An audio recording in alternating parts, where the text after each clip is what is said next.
He bought her for the price of a half-lame horse. Texas, 1881. The sun was a hammer, beating the dust into the town's tired wooden bones. The air was thick with the smell of cattle, whiskey, and men who'd forgotten what soap was for. It was the last auction of the season, and Silas Carrion, a man more comfortable with the silence of his ranch than the noise of people, was only there for a horse. He was 35, carved from the same hard clay as his land. He didn't talk much because he'd learned early on that words were mostly lies or disappointments. He'd spotted a bay mare that morning, ribs showing but with a good heart in her eyes. Now, as the bidding died down, he moved closer. And that's when he saw her. She couldn't have been more than 19. Stood behind the corral like a ghost, her dress torn, her feet bare and caked in dust. Her hair was a matted mess, and her eyes weren't looking at anything. Not really. They just drifted, like she was watching a world nobody else could see. Tied to her wrist was a rope. The other end was held by a drunkard who was swaying on his heels, a near-empty bottle clutched in his other hand. "And a dumb one here!" the drunk bellowed to the thinning crowd. "Don't talk, don't hear neither, but she cleans good, cooks too, and she don't sass you back." A few men laughed, a low, ugly sound. Silas started to turn away. This wasn't his business. He was here for a horse, not a human tragedy. He had enough ghosts of his own. But then, he felt it. A look. The girl was watching him, not begging, not pleading, just a straight, clear gaze that cut through all the noise and the heat. And in that gaze, Silas saw a reflection of his own deep, aching loneliness. It was a silence he understood. The drunk stumbled toward him. "You got coin? Want the horse? Hell, she comes with it. I ain't dragging her back home." Silas looked at the mare, then back at the girl. Her eyes never left his face. He felt a pull, a strange current he couldn't name. It was a choice he didn't want to make. He turned back to the drunk. His voice was gravelly from disuse. "I'll take both." The laughter from the other men was instant, sharp and cruel. "Startin' a harem, Silas?" one of them yelled. Silas ignored them. He counted out the coins. Enough for a horse, not nearly enough for a soul. The drunk shoved the rope at him, but the girl flinched and stepped behind Silas, using his tall frame as a shield. "She's yours now," the man slurred. "Don't say I didn't warn you. Ain't worth the feed she eats." Silas untied the rope from her wrist and tossed it into the dust. He led the mare from the pen, and the girl followed, her steps soft, almost weightless. She carried nothing. No bag, no bundle, just a thin shawl around her shoulders. At his wagon she stopped, waiting for instructions. He motioned to the back, and she climbed in, curling into a corner like she was trying to disappear. As he settled onto the driver's bench, he felt a tiny tug on his coat. He looked down. Her fingers, calloused and small, had brushed his sleeve for just a second. She wasn't looking at him. Her gaze was on the far-off hills. But in that one small touch, he knew. She hadn't begged. She hadn't thanked him. She had chosen him. He snapped the reins, and the wagon lurched forward, leaving the dusty town behind. He didn't look back. Neither did she. Silas Carrion, a man of fences and scars, was heading home with a broken horse and a girl who couldn't hear. Or so he thought. The ranch wasn't much. A simple house, a barn, and endless acres of red Texas dirt under an even bigger sky. It was a kingdom of silence, and until now, Silas had been its only subject. He helped the girl down. She didn't run. Her eyes just swept over the place, taking it all in. Not with fear, but with a quiet, watchful intensity. He led her inside. The house was clean but stark, furnished with the bare necessities of a man who lived alone. He pointed to the kettle and the stove. She nodded, moving with an eerie familiarity, finding the cups and the water pump as if she'd lived there her whole life. She still hadn't made a single sound. Not a cough, not a sigh. Nothing. After a sparse supper of beans and bread, he gave her a piece of chalk. He tapped the wooden door frame. "Name," he said slowly, mouthing the word carefully. She stared at him for a long, unblinking moment. Then she knelt and, with a steady hand, wrote a single word in elegant, slanted script. "Emmeline." He said it out loud. "Emmeline." The name felt strange on his tongue, a foreign sound in his silent house. She gave no reaction, just stood up and walked out toward the barn, disappearing into the twilight. Silas stared at the name on the doorframe. He had bought a girl. He had brought home a mystery. The next morning, he found her in the stable with the mare he'd bought. The horse was in bad shape, a leg swollen and hot to the touch. Emmeline was running a damp cloth over its flank, her hands moving in a slow, soothing rhythm. She wasn't whispering words. She was listening with her palms. Silas leaned against the doorframe, arms crossed. He'd seen tough cowboys get kicked clear across a barn for getting that close to an injured animal. But the mare just stood there, trembling slightly, letting this silent girl tend to its wounds. Maybe she couldn't hear, but she damn sure understood things. He gave her simple chores: mending tack, sweeping floors, weeding the small garden. She did everything without a word, without a single wasted motion. At night, he'd leave the chalk out, and sometimes she'd write simple messages on a small slate he found. Bacon low. Wind smells of rain. Dog limping. They existed in a shared quiet. It wasn't empty, not anymore. But he still didn't understand her. He still didn't know what was going on behind those watchful, silent eyes.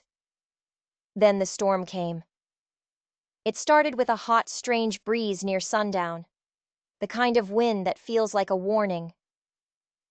Silas saw a dark line of clouds on the horizon, but didn't think much of it. Texas weather was a fickle beast. He was in the cattle shed, checking on a newborn calf, when the door flew open. It was Emmeline. Her feet were bare, her eyes wide and wild. She wasn't making a sound, but her whole body was screaming. She grabbed his sleeve, tugging him with a strength he wouldn't have thought she possessed. "What is it?" he asked, startled. She just pointed up at the roof, her hands trembling. Her eyes were locked on his, trying to tell him something her mouth couldn't. He hesitated. The calf needed him. She pulled again, harder this time, dragging him toward the open barn door, away from the pens. And then the world exploded. A sound like the sky cracking open. A bolt of lightning, thick as a tree trunk, dropped from the clouds and struck the massive oak tree right behind the cattle shed. The blast threw them both forward. Wood splintered, sparks rained down like hellfire, and the ancient tree collapsed in a roaring inferno.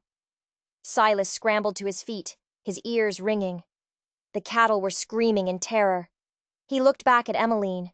She stood frozen in the doorway, her face lit by the flickering flames. Her chest was rising and falling rapidly, but her eyes were steady, calm. She had known. It wasn't a guess. It wasn't a feeling. The storm had come up fast, with no thunder, no warning. But she had known. She had heard something he couldn't, not with her ears, with something else. He walked toward her, his mind reeling. How? She just looked at him, her silence more profound than any answer could ever be. That night, after the fire was out and the animals were settled, they sat at the kitchen table. He didn't offer her the chalk. Words felt small, useless. He was a man who had lived his entire life alone, and in that moment, he realized he wasn't alone anymore. He was sitting across from a girl who couldn't speak, a girl sold to him like livestock, a girl who had just saved his life by hearing a storm that hadn't made a sound. He looked at her hands, folded in her lap. He was starting to understand that her silence wasn't an absence of anything. It was a language all its own. After the storm, Silas started to watch her. Not like a warden, but like a man trying to read a book written in a language he'd never seen before. Emmeline never spoke, never made a sound. But she was communicating all the time. One morning, the lead cow was off her feed, standing alone in the pasture. Silas figured it was just the morning chill. He'd keep an eye on her. But Emmeline, she walked straight to the birthing stall, laid down fresh straw, and drew a bucket of water, adding a handful of mint leaves she'd picked from the garden. By sundown, the cow was in labor. She had known. He never said a word about it, but he saw, and it unsettled him. How did she know these things? Was it just instinct, or was it something more? A week later, he rode into town for supplies. The sheriff, a man with a cruel mouth and shifty eyes named Bartholomew, cornered him by the general store. He started asking questions, not about the ranch, but about the land itself. Old whispers, ugly rumors about how Silas's father had acquired his 200 acres. Some folks say your daddy ran the Ortega family off this land during the war, Bartholomew said, his voice slick with false sympathy. Took it while their men were away fighting. It was an old wound, a secret shame Silas carried like a stone in his gut.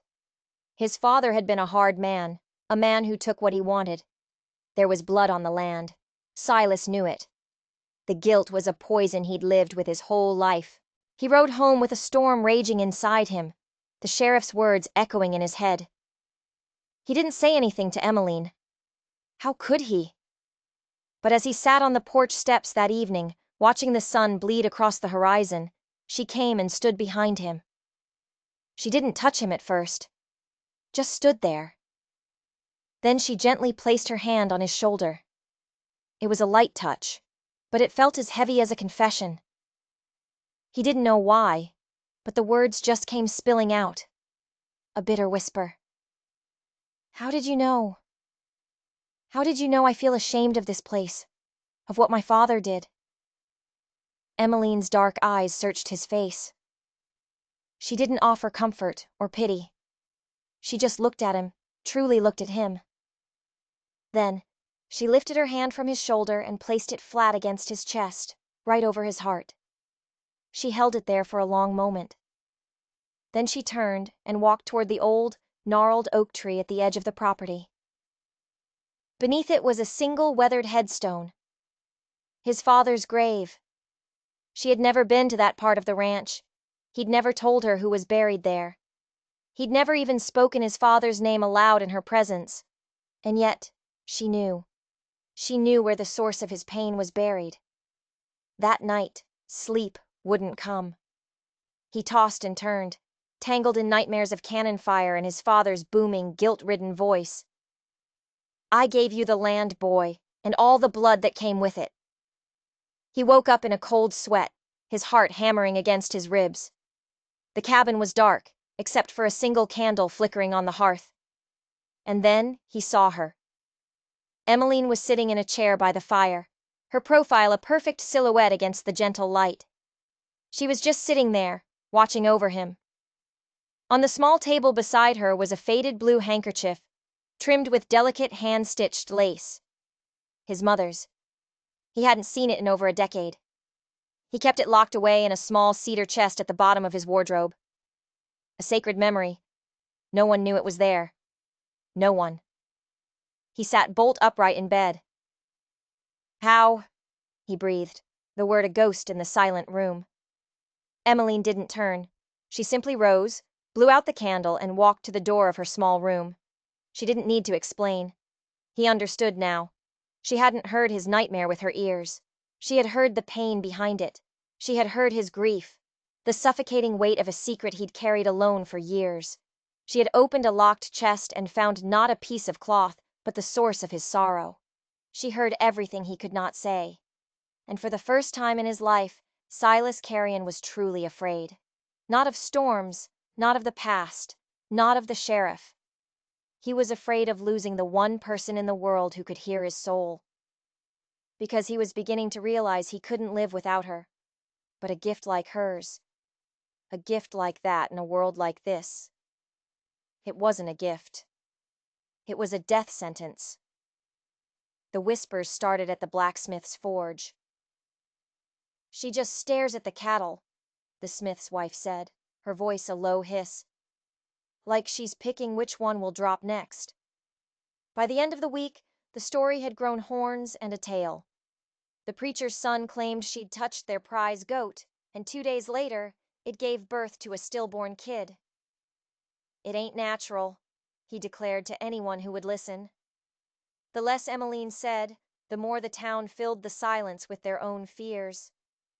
She was a witch, a curse, an omen. At the general store, a woman yanked her child away as Emmeline passed. Someone spat on the ground near her feet at the post office. She never reacted. She just lowered her head and kept walking, her fingers clutching her basket a little tighter. Silas saw it all. He saw the flicker of pain in her eyes, the way her shoulders tensed. He wanted to scream at them, to shake them until their teeth rattled. But he knew it would only make things worse. Then came the fever. A ranch hand's son, a boy of 6, came down with a fire in his blood. He was delirious, seizing. The doctor was miles away, and everyone knew the boy wouldn't last the night. The boy's mother was weeping. His father just stood there, helpless. Silas didn't know what to do, but Emmeline did. She walked into the small, stuffy room where the boy lay thrashing on a cot. She didn't ask permission. She knelt, placed a cool hand on his forehead, and closed her eyes. It was like she was listening, not to his breathing, but to the fever itself. After a moment, she went outside, plucked several herbs from the bunches hanging to dry on Silas's porch, feverfew, yarrow, and something he didn't recognize. She returned, steeped them in hot water, and gently coaxed the dark, bitter tea down the boy's throat. She sat with him all night, changing the cool cloths on his head, her touch never leaving him. By sunrise, the fever had broken. The boy sat up and asked for a drink of water. His mother fell to her knees, clutching Emmeline's hand, tears of gratitude streaming down her face. But gratitude is a fickle thing. The very next day, the same woman was whispering at the town well. She never asked what was wrong with him. She just knew. How did she know what herbs to use? How did she know? The fear was back, stronger than ever. Because what can heal can also harm. And the unknown was the most terrifying thing of all. 3 days later, they came for her.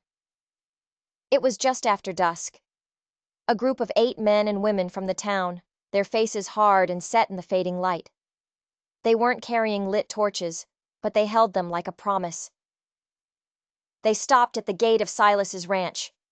Mr. Withers, a bitter old man whose own children had long since left him, stepped forward as their spokesman. "We want her gone, Silas," he said, his voice flat and cold. "That girl, she ain't right. She hears things a person ought not to hear." Silas had been expecting this. He stood on his porch, his shotgun leaning against the doorframe, though he had no intention of using it.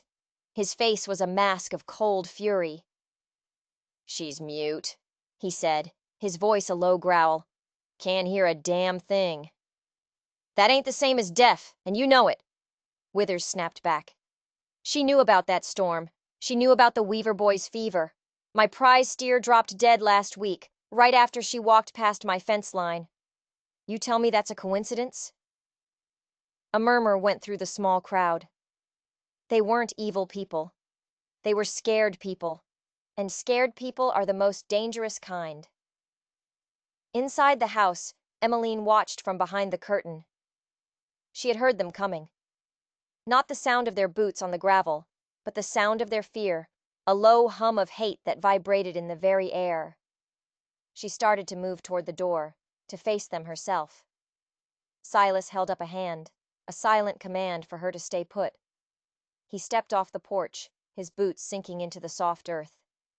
He walked right up to Withers until they were almost chest to chest. "She saved that boy's life," Silas said, his voice dangerously quiet. Or maybe she's the one who made him sick in the first place, a woman shouted from the back. That was it. Something inside Silas broke. Not his temper, but his patience. His long, lonely patience with the world's ignorance. "Listen to me," he said, and his voice wasn't loud, but it cut through the murmuring like a razor. "I have lived on this land for 35 years. I have lived in silence. And in all that time, I can count on one hand the number of people who have ever truly listened to me. Not to my words, to the things I couldn't say." He let his gaze sweep over their faces, one by one. "This woman," he continued, gesturing back toward the house. "She listens, not with her ears, with her hands, with her heart, with her whole damn soul. She heard a sickness in a child. She heard a storm in a silent sky. And every single day she hears the loneliness and the pain I've carried my whole life, and she has never once turned away from it." The crowd was utterly still. "You're not afraid of her," Silas said, his voice dropping to a near whisper. "You're afraid because she sees you. She sees the fear and the hate you carry around, and you can't stand it. You want to run someone off for being different, for seeing a world you're too blind and too scared to look at. Fine, but you'll have to come through me first." He stood there, an unmovable object, a man who had found something worth fighting for in the silence. Withers opened his mouth, then closed it. The certainty in his eyes wavered, replaced by a flicker of doubt. One by one, the group lowered their unlit torches. They turned and walked away, their boots heavy with shame, leaving Silas alone in the twilight. He went back inside. Emmeline was standing by the hearth. She didn't look at him, didn't sign, didn't write. She just reached out and rested her fingers on his hand. It wasn't a thank you. It was an acknowledgement. A shared breath in the quiet aftermath of a battle won without a single shot fired. He turned his palm up and laced his fingers through hers. Together, they stood there, listening to the crackle of the fire and the sound of two lonely souls becoming one. The world outside could scream all it wanted. In here, they had found their peace. But the whispers hadn't truly died. They had just retreated into the shadows, waiting. And Sheriff Bartholomew was a patient man. He'd seen the fear in the townspeople's eyes, and he knew how to use it. He wanted Silas's land. He'd always wanted it. The rumors about the Ortega family were a tool he'd sharpened for years, waiting for the right moment to strike. And this strange, silent girl, she was the perfect catalyst. A few days after the confrontation, Bartholomew paid a visit. He didn't come with a mob, just a sickly smile and a piece of paper. "Mornin', Silas," he said, tipping his hat. "Just came to deliver a notice. Some discrepancies have come up about your property lines. Seems the original survey might have been inaccurate." Silas took the paper. It was a legal notice, a summons, a formal challenge to his ownership of the land. It was signed by a judge Bartholomew kept in his pocket. "This is nonsense," Silas said, his voice tight. "Is it?" Bartholomew's eyes flickered toward the house, where Emmeline was watching from the window. "Or is it justice? The Ortegas were good people. What happened to them was a tragedy. Maybe this land has a memory. Maybe it's time for the ghosts to have their say." He lowered his voice. "And maybe you should be careful who you keep company with. Some folks think that girl of yours attracts bad luck, curses even." It was a declaration of war. Bartholomew was going to use the town's superstition and the land's bloody history to break him. When Silas went back inside, his face was grim. He didn't have to explain. Emmeline had seen the look in the sheriff's eyes. She had felt the cold wave of malice coming off him. She took the legal notice from his hand, her eyes scanning the words she couldn't fully read, but whose intent she understood perfectly. She put the paper down. She walked to the small chest where Silas kept his father's things. She hadn't opened it since the night she'd found his mother's handkerchief. This time, She pulled out a heavy leather-bound ledger, his father's ranch accounts. She opened it and began to turn the pages, her fingers tracing the lines of ink. Silas watched, confused. "What are you doing? It's just numbers. Old debts." She didn't look up. She kept turning, page after page, her focus absolute. It was like she was searching for something. Not reading the words, but listening to the story hidden in the ink, in the pressure of the pen on the paper. After nearly an hour, she stopped. Her finger rested on a single entry from 1863. It was a payment, a large one, made out to a man named J. Ortega. And next to it, a note in his father's cramped handwriting, for the southern 100 acres, paid in full. Silas stared at it. I don't understand. My father told me he won this land." Emmeline looked at him, then tapped the page again. She then made a signing gesture he didn't recognize, but the meaning was clear. It was a lie, a heavy one. She then closed the book, took his hand, and led him outside, toward the barn. She didn't stop there. She led him past it, to a dilapidated old smokehouse at the far edge of the property, a building he hadn't entered in years. The door was swollen shut. He had to put his shoulder into it to force it open. Inside, it was dark and smelled of dust and forgotten time. Emmeline walked to a corner where a section of the floorboards looked different from the rest. She knelt and pried one loose with her fingers. Beneath it was a small tin box, rusted with age. Silas lifted it out. It was heavy. With trembling hands, he opened the latch. Inside was a small stack of letters, tied with a faded ribbon, and beneath them, a formal, notarized deed, a bill of sale. It was the deed to the southern 100 acres of his ranch, signed by Javier Ortega and his father, Samuel Carrion, witnessed and stamped. It wasn't a theft. It was a sale, a legal, honorable transaction. His father had bought the land. He hadn't stolen it. But why had he lied? Why had he carried that shame and passed it down to his son? Emmeline pointed to the letters. Silas picked them up. They were from Javier Ortega to his wife, written from a battlefield far away. He wrote of his friendship with Samuel Carrion, the man who fought beside him. He wrote of his fear that he wouldn't come home, and his decision to sell half his land to his friend to ensure his family would have money to survive if he fell. Javier Ortega had died at Gettysburg. Silas's father had come home, honored his friend's wishes, and given the money to the widow. But the town, fueled by gossip and jealousy, had created its own story, a story of theft and murder, and his father, a proud, silent man, had let them believe it. He had shouldered their hatred rather than speak of the friend he had lost. Silas sank to his knees, the papers clutched in his hand. The secret shame he had carried his whole life was a ghost. A lie. He looked at Emmeline, who was kneeling in a sliver of sunlight coming through the broken wall. "How did you know?" he whispered, his voice choked with emotion. "How could you possibly know?" She didn't answer with her hands or her eyes. She simply reached out and gently touched the tear that was tracking a path through the dust on his cheek. She hadn't read a ledger. She hadn't seen a box. She had heard the truth, buried under 30 years of lies and silence, and she had set him free. Now it was his turn to set her free from the town's judgment. He had the proof. He had the truth. But Bartholomew didn't care about the truth. He only cared about power. And when Silas rode into town the next day with the deed in his pocket, he was walking into a trap. The town square was unusually crowded.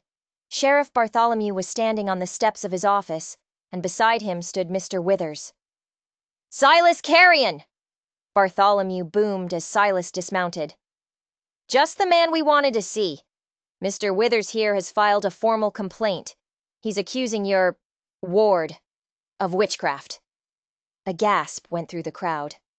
This was no longer about whispers. This was a legal accusation. In a place like this, it was as good as a noose. "That's insane," Silas said, walking forward, holding up the deed. I have proof that my father bought his land, Sheriff. Your claim is based on a lie. We're not talking about land anymore, Bartholomew said, a smug grin spreading across his face.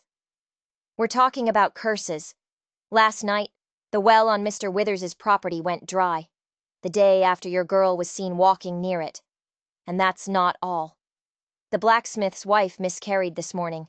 She says your girl gave her the evil eye just last week. The lies were piling up, one on top of the other, building a pyre around Emmeline. Silas felt a surge of rage, but he knew he had to stay calm. You're a liar and a coward, Bartholomew, Silas said, his voice ringing out across the square. You're using these people's fears to steal my land. Prove it, the sheriff sneered. Just like you have to prove she's not a witch. There will be a town council hearing. Tomorrow at noon. She will be judged. Silas was cornered. It wasn't about the land anymore. It was about Emmeline's life. He knew a hearing run by Bartholomew and Withers would be a sham, a show trial with a predetermined ending. He had to do something. He rode back to the ranch, his mind racing. Emmeline met him at the door. She already knew. She had seen the grim set of his jaw, felt the panic churning in his gut. That night, they sat in silence. The threat was no longer outside the gate. It was breathing down their necks. Silas looked at her, this small, silent woman who had brought more light into his life than he had ever known. He wouldn't let them take her. We could run, he said softly. Pack what we can and leave tonight. Head west. No one would find us. Emmeline listened to the words on his lips, saw the desperation in his eyes. She shook her head, a small, firm gesture. Then she stood up and walked to the slate by the door. She picked up the chalk. She didn't write a message. She drew. She drew a picture of a single tall oak tree standing on a hill, its roots going deep into the earth. It was a drawing of their tree, the one his father was buried under. Then she pointed to the drawing, and then to Silas, and then to herself. He understood. This was their land, their home. They weren't going to run. But as he looked at her, a new, terrible fear gripped him. What if they couldn't win? What if the fear in the town was too strong? What could one silent girl and a lonely rancher do against a whole town convinced she was evil? The answer came with the dawn, and it wasn't an answer he ever could have expected. A hard, pounding knock echoed through the cabin before the sun was even fully up. Silas grabbed his shotgun and went to the door, expecting Bartholomew and a posse. But it was Tom Weaver, the father of the boy whose fever Emmeline had cured. And behind him stood a half-dozen other ranchers and townspeople, the ones who had been quiet, the ones who had watched and waited. We heard what the sheriff is planning, Tom said, his face set and serious. It ain't right, Silas. That girl saved my boy. She ain't no witch.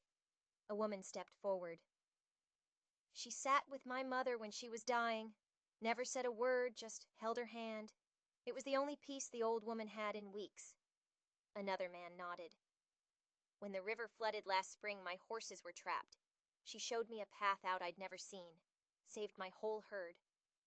One by one, they told their stories. Small acts of kindness, of quiet wisdom, that had gone unnoticed in the storm of fear. They were the people Emmeline had touched with her silence, and they hadn't forgotten.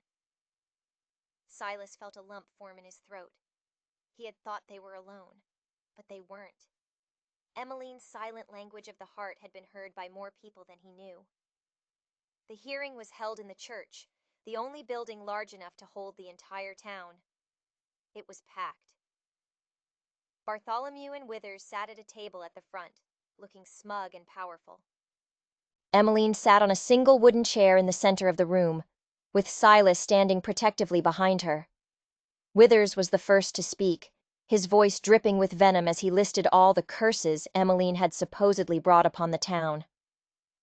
The dry well, the miscarried child, the sick animals. It was a litany of fear and superstition. When he was finished, Bartholomew stood up. "Does the accused have anything to say in her defense?" he asked, a cruel mockery in his tone, knowing she could not speak. The church was silent. Emmeline didn't move. Then Silas spoke. "She doesn't have to," he said, his voice clear and strong. He held up the deed and the letters. "But I do. This is the truth about my land. My father was an honorable man, a hero. Sheriff Bartholomew has been lying to you all for years, trying to stir up trouble so he could steal it." Bartholomew's face turned purple with rage. "This is a trial about witchcraft, not land." "It's about the truth," a voice yelled from the back. It was Tom Weaver. He stood up. "And the truth is, this woman is not a witch. She's a healer. She saved my son when no one else could." Then the blacksmith stood up, his face filled with shame. "My wife. She lost the baby, but she's been sick for months. It wasn't the girl's fault. We were just scared. And the sheriff, he stoked that fear. He told us who to blame." One by one, the people Emmeline had helped stood up and spoke their truth. The dam of fear that Bartholomew had built began to crack. The crowd started murmuring, looking at the sheriff not with respect, but with suspicion. Bartholomew saw he was losing control. He slammed his fist on the table. "Silence! This is not for you to decide. She is a witch, and she will be driven from this town." Just then, the church doors burst open. A young boy ran in, breathless and terrified. "The dam!" he screamed. "The old earthen dam at Miller's Creek! It's breaking! The whole valley's gonna flood!" Panic erupted. The town was built in that valley. A flood would destroy everything. People started screaming, running for the doors. Bartholomew stood frozen, his face pale. His power, his control. It was all gone, washed away by a threat he couldn't bully or lie his way out of. Amid the chaos, Emmeline was completely still. She closed her eyes. Silas put a hand on her shoulder. "Emmeline?" She opened her eyes, and they were clear and focused. She grabbed his hand and pulled him against the tide of fleeing people, out of the church. Outside, she didn't hesitate. She ran. Not toward the hills, away from the danger, but straight toward the river. "Where are you going?" Silas yelled over the roar of the panicked crowd. She didn't look back. She just kept running. Silas and a few others, including Tom Weaver, followed her. She led them to a rocky outcrop overlooking the valley. From there, they could see the dam. Water was already pouring through a massive crack in the earthworks. It wouldn't be long now. Emmeline didn't look at the dam. She scanned the valley below, her eyes moving back and forth. Then she pointed. She pointed to an old abandoned mining channel, long overgrown, that cut across the high side of the valley.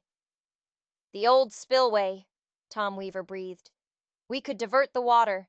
If we can clear the rocks that are blocking it, we can save the town." It was a chance, a slim one.